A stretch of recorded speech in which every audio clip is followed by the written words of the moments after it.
زمونږ په دې ملک کې عجیبه عجیبه ډرامې کېږي دا سرکاري اوړه تقسیمېږي دا غریب خلک چې دی د ارزان نرخ په خاطر باندې دا حل د ټرکونو ته ختلي یو لویه غویمه ده یو بل راتاوی ښکته د روډونو ته یو راته واچوي د یوې بورۍ اوړو ترلاسه کول ډېر زیات مشکل دي او دا ټول چې دي دا هغه عوام دي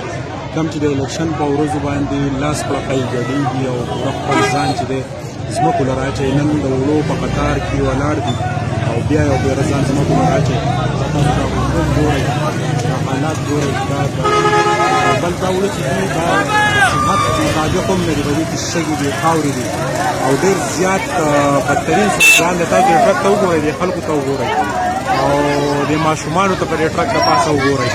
په دې روډ چې کوم خلک تېرېږي څه مېلمانه تېرېدل هغوی زموږ نه تپوس وکړو چې دا شته دا دې ماشوم اوړه راواخېسته یو داسې دی لکه دلته چې د امریکې ویزه ولګېده دا تاسو ګورئ دا زموږ ملک دی دا صورتحال دی